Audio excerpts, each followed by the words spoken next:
I remember the first time that I went out with a full face. Um, I got into the car and my mom was like, "Frida, why are you wearing so much makeup? It is so obvious. I am so worried." So it freaked my mom out more than it freaked me out. Mhm. I felt beautiful. I would put this on and say, "Wow, this is something very like special and different." And I love the way that I look and I like the way that it makes me feel. At school. I did it from like seventh grade all the way up to ninth grade. I would just get, like my fellow students, would just stare at me. I did have a good little group of like friends that I would hang out with, so I wasn't bullied too harshly. But kids would make remarks and things like that and ask questions. So it was interesting. It was educational Mhm. because I learned that for some reason, some other kids have a problem with this, and I don't get why, but I didn't have Right. a problem with it, and that's all that mattered. Right, you were enjoying it, and who cares what anyone else thinks. Mhm. Yeah, yeah. That's great. I mean, I remember, like I'm a little older than you, but I remember doing some talking in schools, and I couldn't, at the time, I was talking about having HIV, but I wasn't allowed to say that I was gay or queer during that time, and so it was really interesting, and it's great to see that it's changed probably even at the school that you might have went to. I went to, like, some of the more I just went to a lot of different schools, and I wasn't allowed to talk about certain things, so it's great to know that that's changed for folks. Oh, most definitely, that's so interesting, that you could talk about one thing but not the other.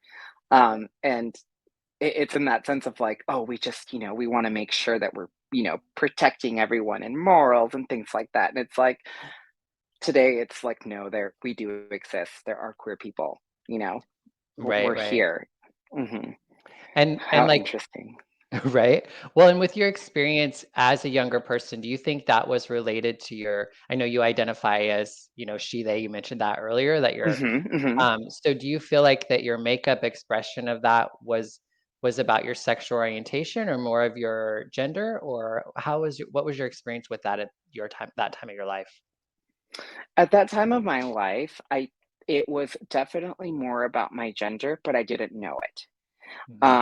And it was about trying to hide the gender that I was assigned by society and, by the binary understanding, which was I got, M for male. Um, and it was about hiding it. And it's that dysphoria I think that we all experienced.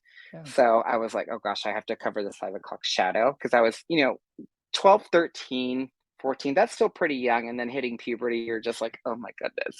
It's mortifying. So it was about hiding that and feeling the way that I felt inside.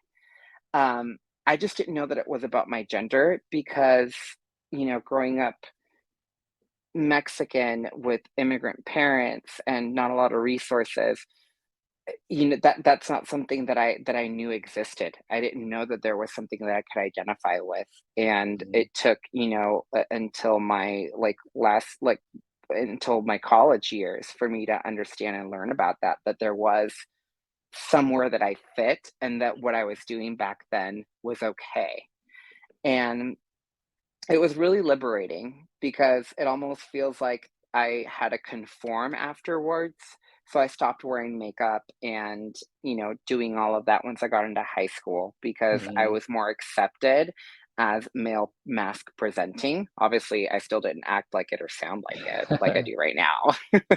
She was still trying to be as femme as she could, even with being male presenting and being binary presenting.